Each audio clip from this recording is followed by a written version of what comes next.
Bonjour et bienvenue sur cette nouvelle vidéo où je vais te parler de la matrescence. Alors bien sûr que tu n'es peut-être pas encore dans cette étape de ta vie parce que c'est une étape qui va plutôt arriver en postpartum. Peut-être que tu ne vas pas la ressentir, mais la plupart du temps quand même on passe par la matrescence plus ou moins forte, hein. C'est un peu comme pendant ton adolescence tu vas plus ou moins faire une crise d'adolescence. Ben là c'est un peu la même chose. Mais pourquoi je t'en parle aujourd'hui? Pourquoi tu dois connaître ce mot, ou en tout cas appréhender ce que ça veut dire pendant ta grossesse, parce qu'en fait ça va te permettre de comprendre ce que tu vis et surtout de pouvoir l'anticiper au mieux. C'est parti. Tu auras peut-être la sensation de ne pas te reconnaître, d'avoir des sautes d'humeur, d'avoir enfin, une impression de changer d'identité, de ne plus avoir envie de faire ce travail, de plus envie de changer pas mal de choses dans ton entourage ou physiquement aussi, d'avoir du mal à t'accepter, d'avoir du mal à accepter tes changements, etc. etc. En fait, tous ces éléments qui entourent du coup le postpartum, donc là je ne parle pas du postpartum immédiat, mais je parle plutôt d'après la naissance, donc sur le assez long terme, c'est-à-dire les mois qui vont suivre la naissance de ton enfant, tu vas en fait vivre une matrescence. Déjà, petit point un peu dico sur ce mot matrescence. Donc, il a été développé par une anthropologue qui s'appelle Dana Raphael. Et il a été ensuite repris par la psychologue Alexandra Sachs. Donc, ce mot, c'est la contraction de maternité et adolescence. Et donc, comme l'adolescence, c'est une transformation profonde de ton identité. Sauf qu'ici, au lieu de toucher donc ton adolescence, donc ton âge plus précoce, ça va toucher le moment où tu deviens mère. Et donc, ça va toucher tous les pans de ton identité, que ce soit à la fois physique et psychique. Donc, c'est vraiment une transformation profonde. Et pourtant, encore dans la société, on normalise cet état et on te dit que juste tu dois être heureuse et profiter de ton bébé qui est en bonne santé et toi aussi tu es en bonne santé, donc il n'y a pas de problème.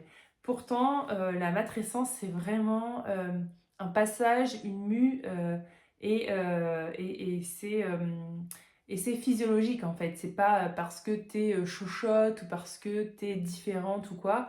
En fait, chaque personne va passer, chaque femme qui a un enfant va passer par cet état.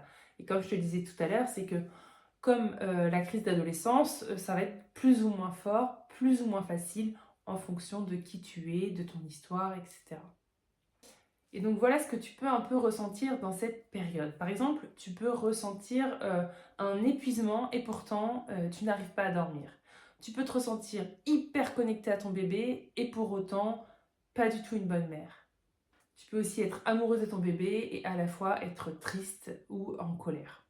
Tu peux aussi ressentir comme si tu étais un peu perdu, comme si tu avais perdu des morceaux de toi quelque part. Et je te rassure, c'est complètement normal parce que le cerveau de la mère évolue biologiquement. Et on le sait grâce aux neurosciences. Donc ton système nerveux est ultra sollicité, ton couple aussi, et ton rapport au monde peut changer également.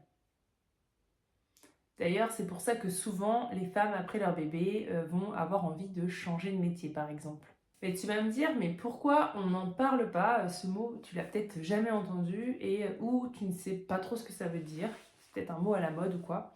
Eh bien, on n'en parle pas parce qu'on attend de toi que tu assures coûte que tu sois la mère qu'on voit dans les magazines ou dans les films, la mère qui fait tout parfaitement, qui est toujours au top, qui est toujours souriante, qui est toujours apprêtée, qui est toujours heureuse et surtout qui n'a pas de soucis autres que le fait de faire le repas ou de faire le ménage.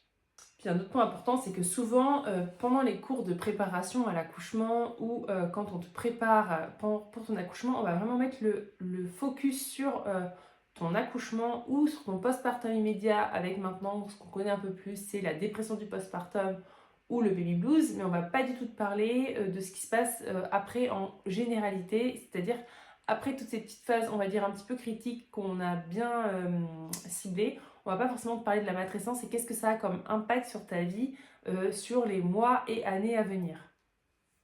Résultat, tu peux te sentir complètement secoué par cette sensation que tu vas vivre en postpartum et tu vas te sentir complètement différente des autres alors que pas du tout, c'est complètement normal et comme toute transformation, eh bien ça peut aussi secouer un petit peu.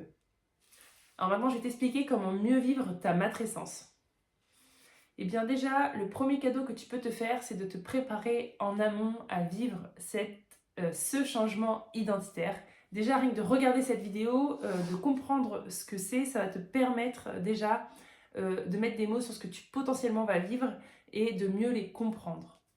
Et puis, c'est aussi de commencer dès que tu es enceinte, mais aussi après de t'entourer et d'être soutenu à chaque étape que tu vas traverser, que ce soit pendant ta grossesse, pendant l'accouchement, mais aussi en postpartum, parce que le fait de pouvoir déposer à quelqu'un, le fait de pouvoir être soutenu dans ces moments-là, ça va aussi te permettre de prendre du recul sur ce que tu vis, ou en tout cas de comprendre que c'est un état que plein de femmes vont vivre, ou plein de femmes vont traverser, et donc au final ça va permettre de te rassurer aussi sur ce que tu traverses.